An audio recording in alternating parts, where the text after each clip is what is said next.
The Indiana Fever defeated the LA Sparks 111-87 on Saturday night, recording their biggest win of the season. 4 players scored in double figures, the team shot 55% from the field, and at one point built a 35-point lead.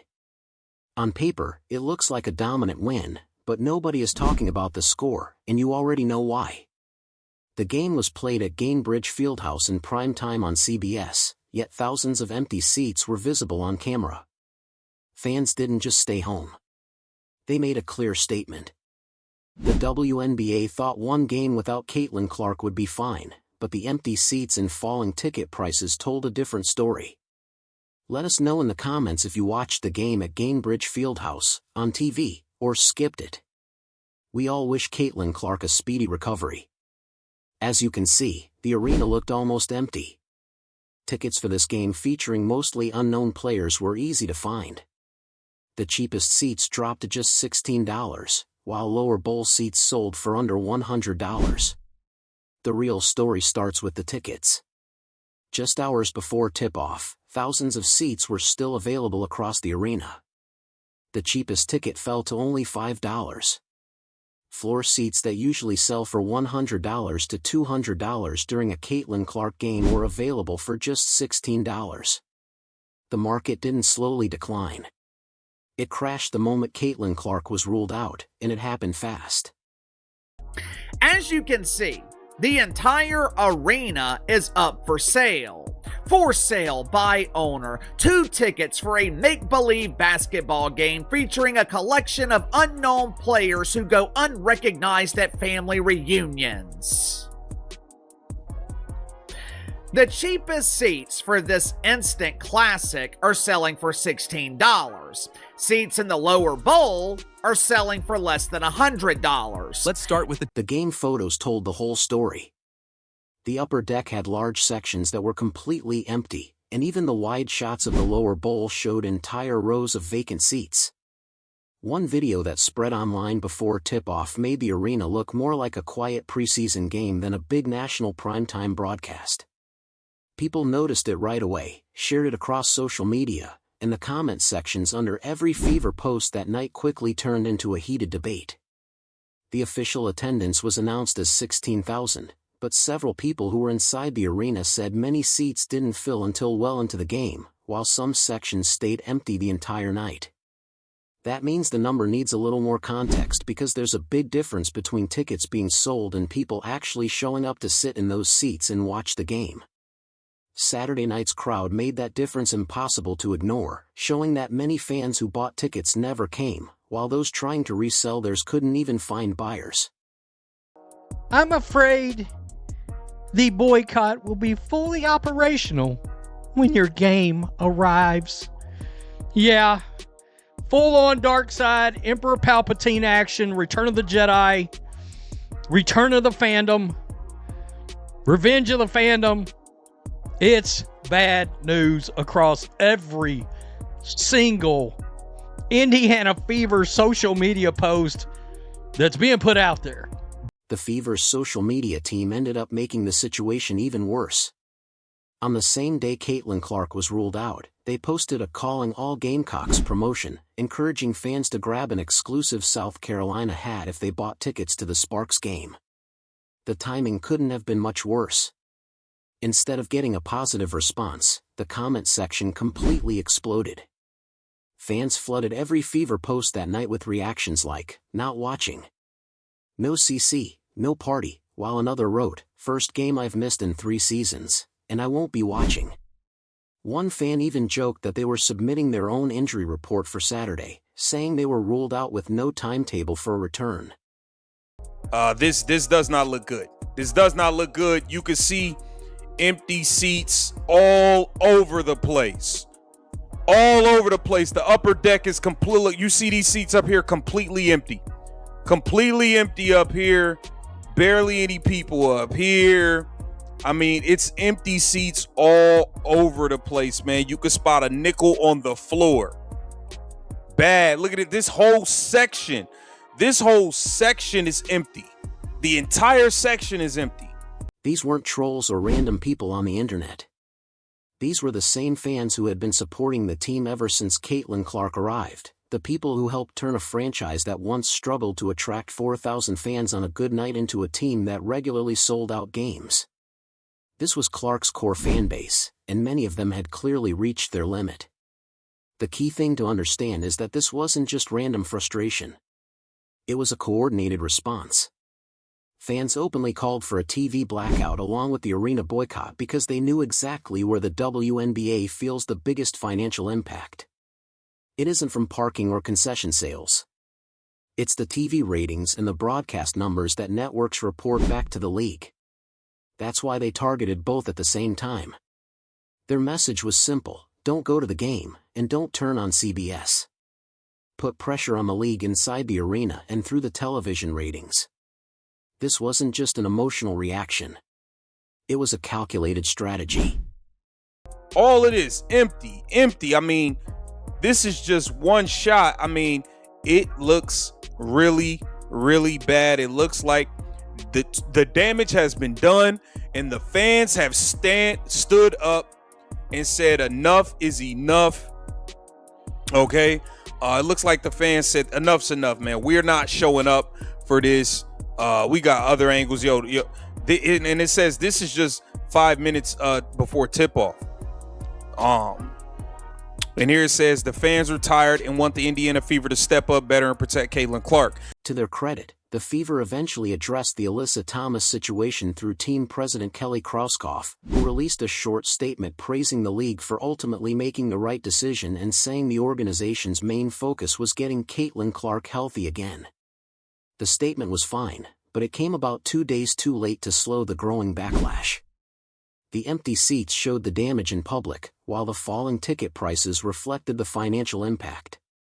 And then there are the ratings, which at that point had not dropped yet, but that's where the real final verdict on this story would eventually be seen.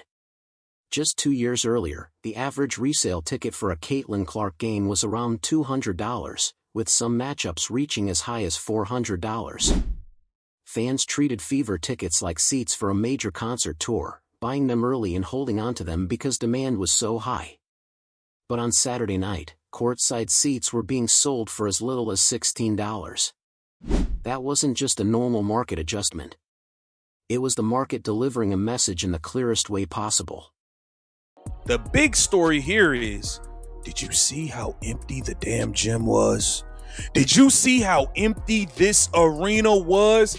It looks like Caitlin Clark fans have taken a stand after all and have refused to show up to the Indiana Fever game. The timing couldn't have been worse for the league because this wasn't just another Tuesday night game on a regional sports network. It was a nationally televised primetime game on CBS, the biggest stage the WNBA has available. If a ratings disaster is going to happen, this is the last place you want it because everyone is watching the numbers, including advertisers, network executives, and the people who will eventually negotiate the league's next media rights deal. Before the game, Christine Brennan reported that analysts were expecting TV ratings to drop by as much as 50% without Caitlin Clark on the court. A 50% decline during a CBS primetime broadcast isn't just a small drop, it's a massive fall. And if those projections match the official ratings when they're released, the WNBA won't be able to dismiss it as a one-time situation. Broadcasters don't focus on the excuses or the context. They focus on what happens to the ratings when the biggest attraction isn't playing because that's the kind of risk they consider in every future media rights agreement. Man, if a CBS game has less than 1 million viewers for a Fever game, it's going to be a hell of a statement. This is the part many people miss when they only focus on the attendance photos. The biggest source of money in professional sports isn't ticket sales, it's media rights deals. That's what shapes a league's financial future. The NBA's current media contract is worth billions every year because its TV ratings remain strong no matter which players are available on any given night. The WNBA, however, may have shown broadcasters that its viewership depends heavily on one player. That's a very difficult position to be in during future negotiations. Fans understood this, which is why the boycott didn't stop at the arena.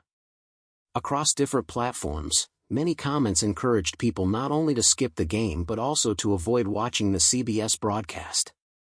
One fan even compared the situation to the Bud Light boycott, arguing that both relied on a coordinated effort to reduce revenue rather than simply avoiding the product itself.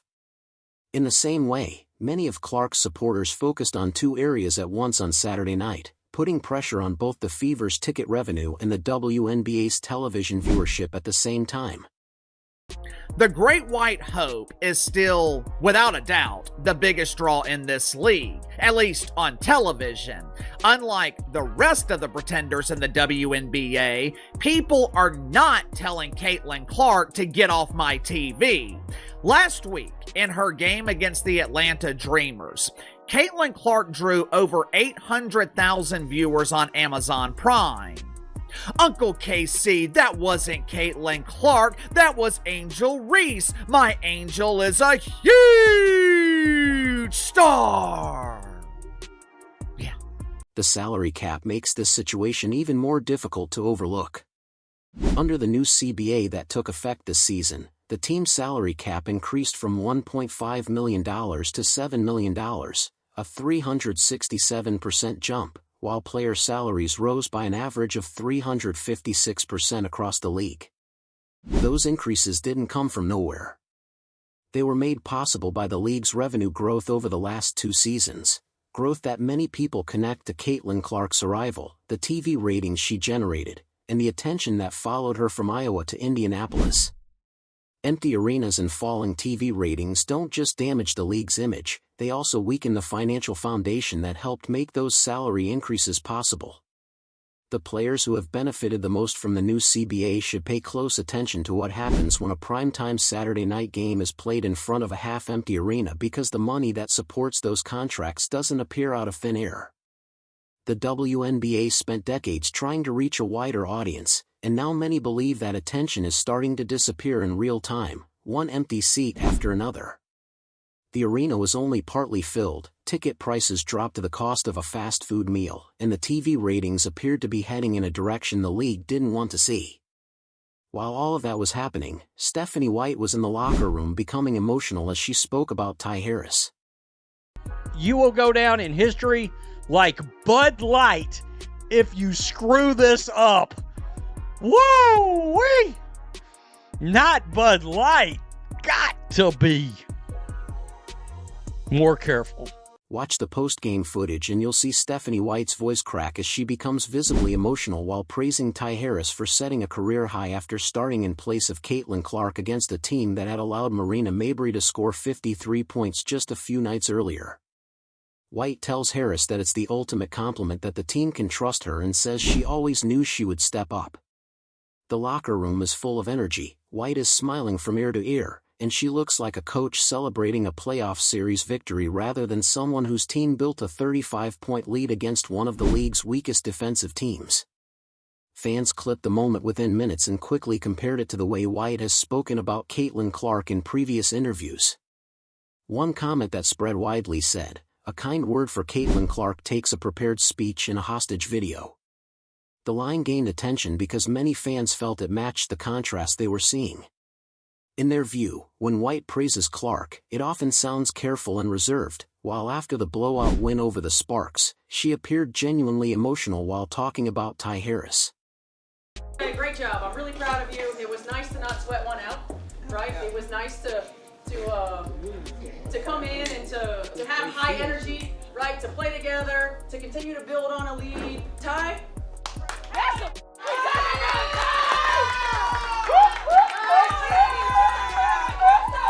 It's the ultimate, I hope you understand, it's the ultimate compliment that we can trust you to start you in a game and to play you these kind of minutes and to know that you're going to show up. That contrast became even harder for many fans to ignore, and White didn't help her case during the post-game press conference. When a reporter asked about the four former South Carolina players on the roster, Aaliyah Boston, Raven Johnson, Bree Hall, and Ty Harris, White immediately became more enthusiastic. She spoke about their chemistry, their communication, and how they could hold each other accountable in ways other players couldn't. She even said that sometimes she forgets they all came from the same program until they suddenly break into a Gamecocks cheer in the locker room. White described that group with real excitement, as if she was proud of what they had built together and wanted to keep building it. On its own, there would be nothing unusual about that, but many fans felt it stood out because the team is also built around a two-time All-Star who is putting up career-best numbers in nearly every major category. During the press conference, White also said the team played with joy, stayed connected, and celebrated each other. Whether she intended it or not, some fans took those comments to suggest that Caitlin Clark's presence brings extra pressure, attention, or even tension, while the team feels more relaxed without her on the court. Right or wrong, that's a risky message to send publicly when many supporters had already boycotted a nationally televised game because they believed the organization wasn't fully backing its franchise player. She's crying over Ty Harris? Dude. She's crying over Ty Harris playing in a basketball game and doing well. Stephanie White is crying over that. Folks, last year she was crying over Kelsey Mitchell saving her job against a trash Connecticut Sun team, and this year she's crying watching Ty Harris play basketball. Stephanie White is emotionally unstable. Now let's look at the basketball itself because the context matters. The Fever beat the same Los Angeles Sparks team that had given up more than 110 points in back-to-back games before Saturday. It was also the same Sparks team playing without their leading scorer, Kelsey Plum, who averages 23 points per game, and without Cameron Brink. This was also the same franchise that had just seen Marina Mabrey score 53 points against them. Because of that, many people didn't see this as a true measuring stick game or a major statement win. Instead, they viewed it as the Fever doing what any solid team should do against a weakened opponent struggling through a difficult road trip. White's emotional reaction after the game, the speeches, the tears, and the discussion about the South Carolina connection led some fans to believe she had gotten the exact type of game she wanted. In their view, there was no Clark, no extra attention, and no complicated offensive system to manage, just her players running the game plan and beating an overmatched team by around 30 points.